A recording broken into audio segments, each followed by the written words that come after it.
चलिए इस वीडियो में हम इलेक्ट्रिकल गीजर की वायरिंग करना सीखेंगे। देखिए कोई भी वायरिंग करें या किसी भी उपकरण की वायरिंग करने इससे पहले हमें ये मालूम होना चाहिए कि किस प्रकार से वर्क करता है, इसमें कौन कौन से कंपोनेंट यूज होते हैं। तो ये अगर ये पता है हमें तो कोई भी उपकरण हो उसकी वायरिंग करना बहुत ही आसान हो जाता है, अर्थात उसे समझना बहुत ही आसान हो जाता है। तो पहले हम 3 पिन प्लग की बात करते हैं जिससे सप्लाई गीजर तक पहुंचती है। ये 3 पिन प्लग में अर्थ, न्यूट्रल और फेज की सप्लाई आती है जो कि हीटिंग एलिमेंट तथा गीजर तक पहुंचती है।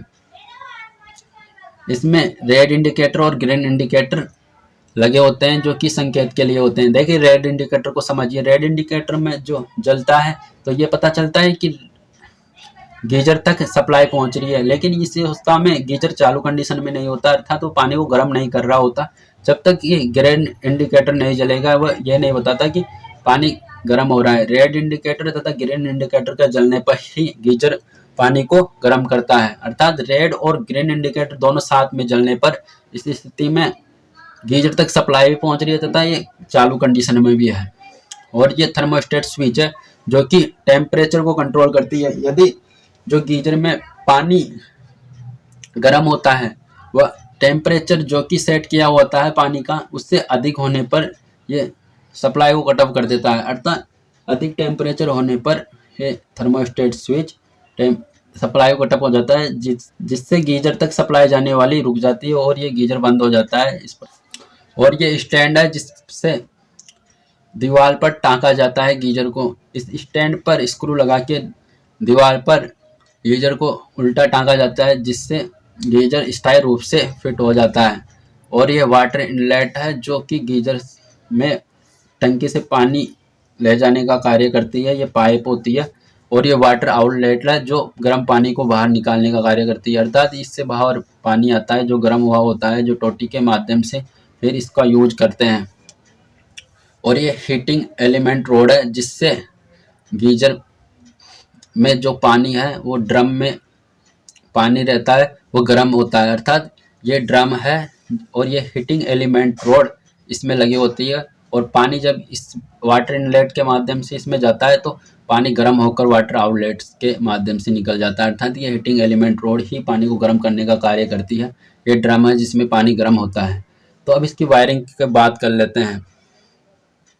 तो इसकी वायरिंग की बात करते हैं तो इसमें न्यूट्रल, फेज और अर्थ की सप्लाई आती है। तो पहले हम कोई भी वायरिंग करें हम न्यूट्रल से शुरुआत करते हैं।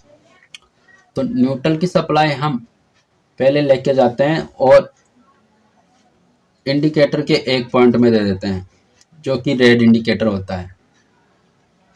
इंडिकेटर के एक पॉइंट में देने के पश्चात जो सप्लाई इंडिकेटर के एक पॉइंट में दी उसी को हम थर्मोस्टेट स्विच के एक पॉइंट में लेके जाते हैं तथा दूसरे से पॉइंट से आउट करवाकर हम हीटिंग एलिमेंट रोड के एक पॉइंट में दे देते हैं। इस प्रकार न्यूट्रल तक की सप्लाई जो है हीटिंग एलिमेंट रोड तक पहुंचने लगी। अब हमें फेज की सप्लाई देनी है। यदि हम फेज की सप्लाई भी दे देते हैं तो ये हीटिंग एलिमेंट रोड गर्म होने लगी, अर्थात ये कार्य करने लगेगी। तो हम फेज की सप्लाई भी इसे देते हैं। तो फेज की सप्लाई हम लेके आते हैं। तो पहले हम रेड इंडिकेटर को फेज की सप्लाई देते हैं, फिर इसी से आउट करवाकर हम दूसरे हीटिंग एलिमेंट के टर्मिनल में भी फेज की सप्लाई देते हैं।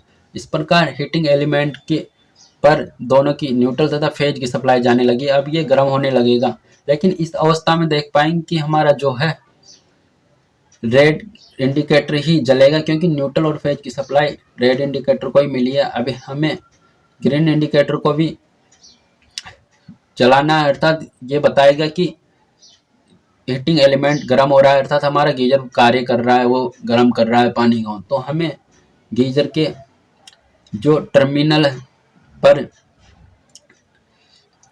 फेज की सप्लाई दी उसी से आउट करवाकर उसी टर्मिनल से हमें ग्रीन इंडिकेटर के एक टर्मिनल में दे देना है। और फेज की सप्लाई ग्रीन इंडिकेटर को मिलने लगी। अभी इसे न्यूट्रल की सप्लाई और देना बाकी है। तो हमें न्यूट्रल की सप्लाई हमें थर्मोस्टेट के आउट वाले पॉइंट से देनी है।